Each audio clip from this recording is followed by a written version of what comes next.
Steve Cooper, Rank Success, and this is a second video for Greater Manchester Police Sergeant promotion candidates. Those of you that have just found out that there is a promotion selection process in the next few days, couple of weeks, and who are looking to prepare effectively.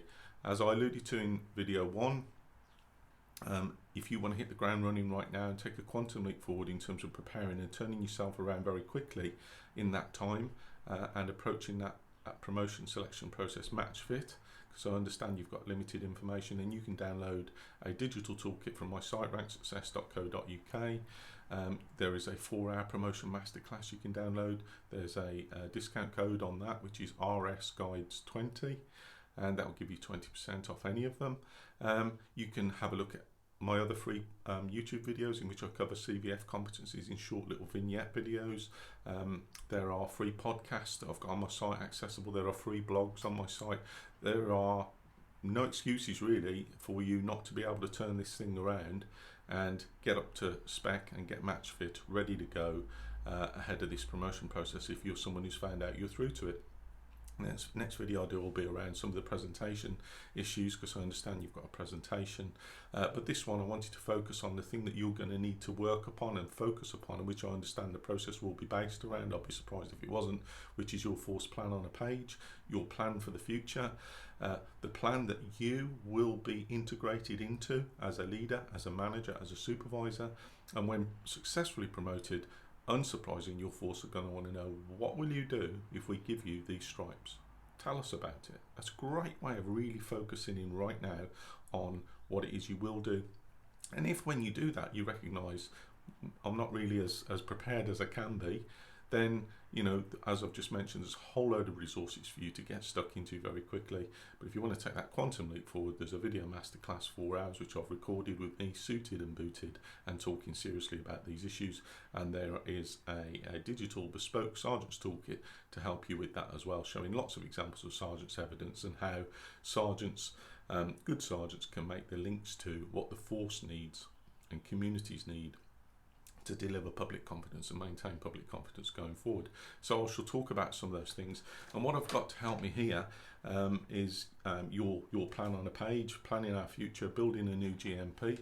It's a significant undertaking, and it's, you know, looking at where the force has been, where it is now, and how you're going to help, and where the force is going to in the future. All the things that are necessary to bring that about as an outcome, and the test will be through the 4 promises you've made to the public, and you will be part of that when you're successfully promoted sergeant, and whether or not you succeed on the promotion boards, you will still be part of implementing that plan at whatever level you are in GMP.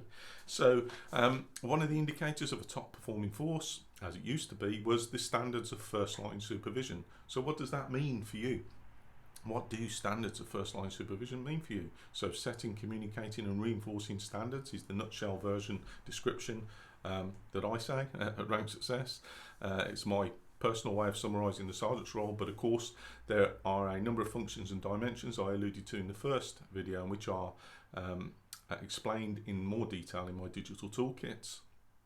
So, you know, what does the role mean for you? Because those functions and dimensions of the role are how you're going to be performing and leading your teams going forward. So I touched on some of them earlier on: supervision, training, CPD, yours and your teams, leadership for people, performance and change, discipline, decision making is a biggie. So just slowing time down a bit, hitting that pause button to go through some of these issues, which I'm going to go through very quickly now, make some links, is all part of effective preparation. And it's why, if you head on over to my testimonials and have a look, people talk about smashing their promotion process. I mean, what other mindset is that other than to smash it, to come first? And you'll see that many of the successful customers at Sergeant, Inspector and Chief Inspector have come top of the process. So that's the mindset with which to start now, and to get into and to kind of help to use to get yourself match fit. So I'm just having a quick look here at some of the issues that may arise.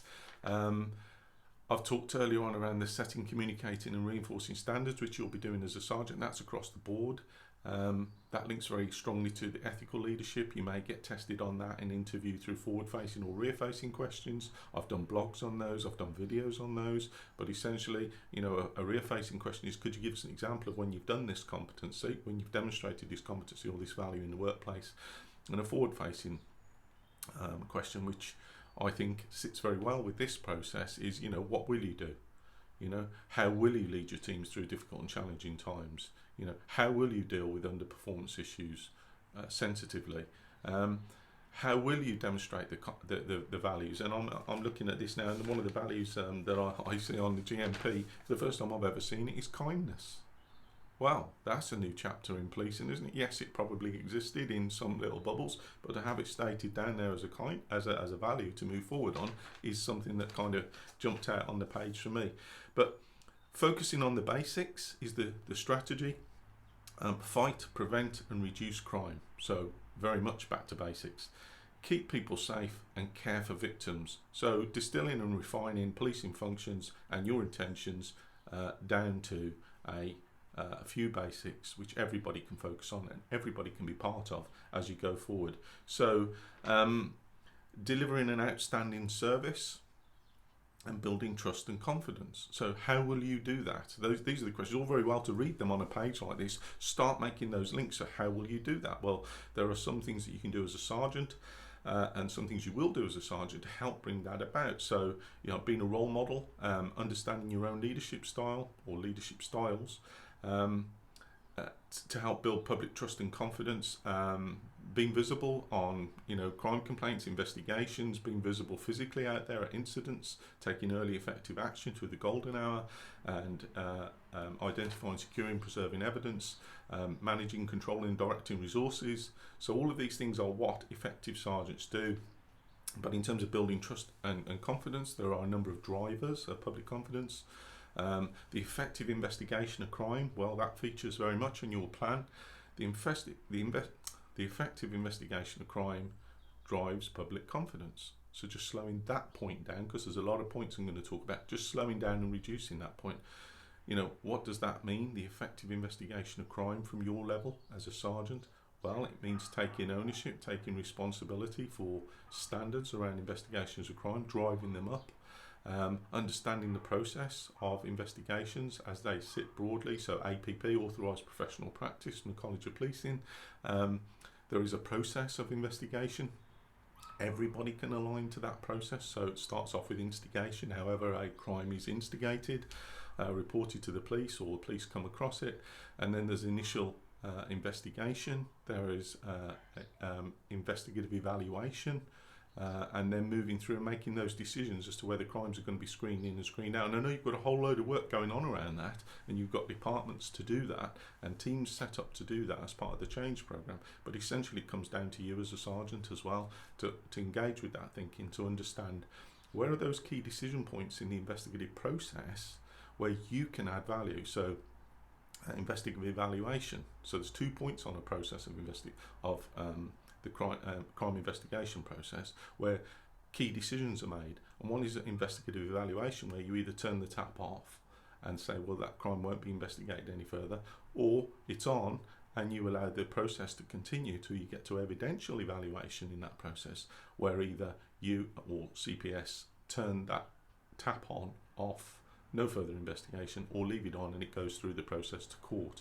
So just having an understanding around that process and what you will do and how you can be visible on crime investigations, how you can agree investigation plans and set investigation plans and realise lines of inquiry and cap them off and change direction, etc., etc., is worth thinking about, because you're doing it probably, but actually understanding what you will do as a supervisor in terms of how that manages demand. So there's a whole nother subject. I'm not going in any particular order here on your plan, but managing demand. What do you know about demand in GMP at the moment? How do you know that? What are you doing to manage demand at your level? And, you know, is that proactive demand, reactive demand? Is it hidden demand? There are a whole load of aspects around demand for you to kind of understand. So in order to help the force move forward with it, what do you know about it now? So have a look at that and think about that.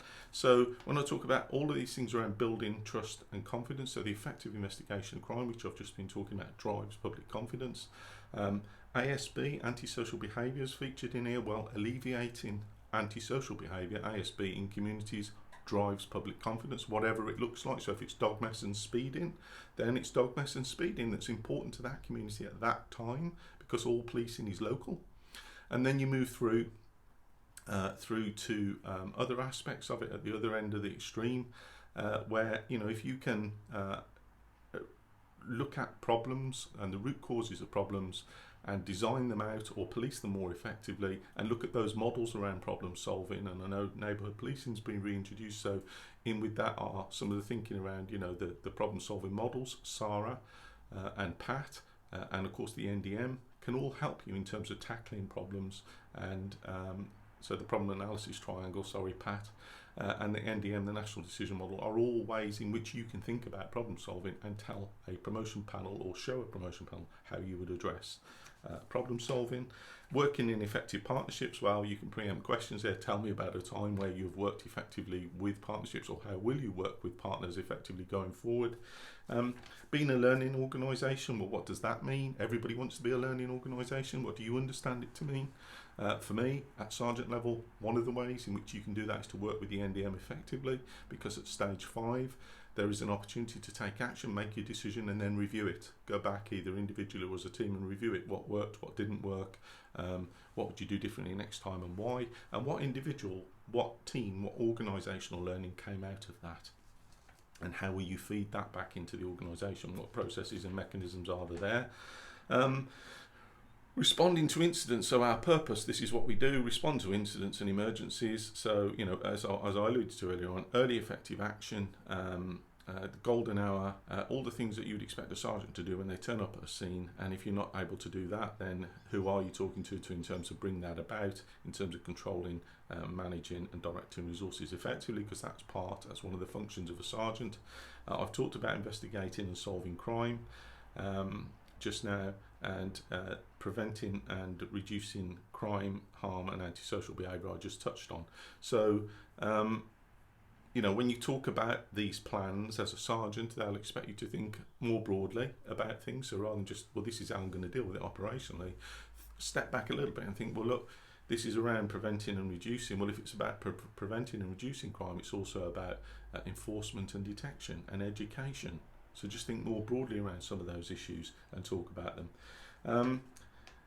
Investing and supporting our people. Well, make GMP an attractive place to work. And I don't know whether it is or not, but that is the aim. That is what you will be part of bringing about.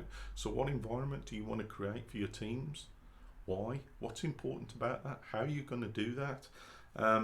You know, ultimately, what kind of environment do you want to work in? I would imagine it's one in which you can innovate and thrive and excel and be yourself. So an inclusive environment, and I've written a whole series of blogs on diversity, equality and inclusion, which is part of your plan as well.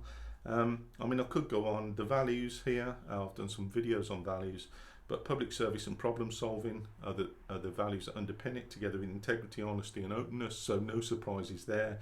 Accountability and unity throughout the process, great. And kindness was that one that I alluded to earlier on, that was a surprise, because there's a challenge to do it with kindness.